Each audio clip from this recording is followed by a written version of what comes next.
अभी आपने देखा था कि पॉली केटाइट क्या होता है, एक नेचुरल प्रोडक्ट होता है, ऑर्गेनिक कंपाउंड में इसका काम किया जाता है। अच्छा, ऑर्गेनिक केमिस्ट्री आप पढ़ रहे हैं तो मुझे यही अच्छे लगते हैं, बायोमोलिक्यूल्स, नेचुरल प्रोडक्ट्स, इन सब चीज़ों के बारे में जानना।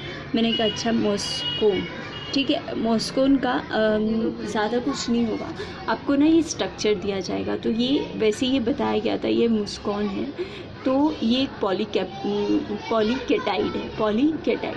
तो मैंने पूरा नहीं कर पाया था। नेचुरल जो मुस्कॉन होता है वो मिलता है मस्क से, glandular secretion of the musk deer, ठीक है, मस्क डियर से, which has been used for perfume के लिए यूज़ होता है, और हमारे जो मेडिसिन्स होते हैं उनके लिए यूज़ होता है, और अभी से नहीं कई सालों से यूज़ हो रहा है।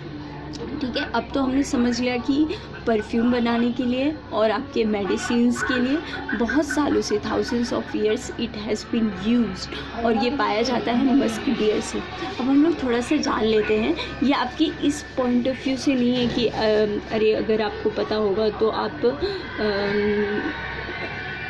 खासकर CSR नेट और गेट में इतना नहीं ज़रूरी होता है, लेकिन आपको पता होना चाहिए, इसलिए मैंने आपको बताया।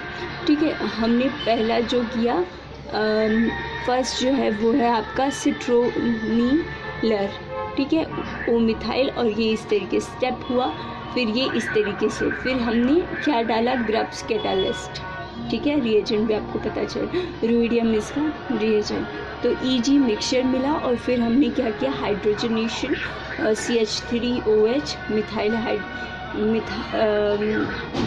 हाइड्रोक्साइड, 3 हाइड्रोजन, और ये पॉलीकेटाइड मिला। अच्छा, ये कैम्फर जो होता है ये भी नेचुरल प्रोडक्ट्स में होता है, बायोमोलिक्यूल्स में होता है, पर ये जो यहाँ पे भी दिया गया है वो किस लिए दिया है पता है, इसका स्पेक्ट्रोस्कोपी और स्टीरियो केमिस्ट्री समझने के लिए, ठीक है, तो इसलिए मुझे लगा कि ये चीज़ आपको बताना थोड़ा सा ज़रूरी है।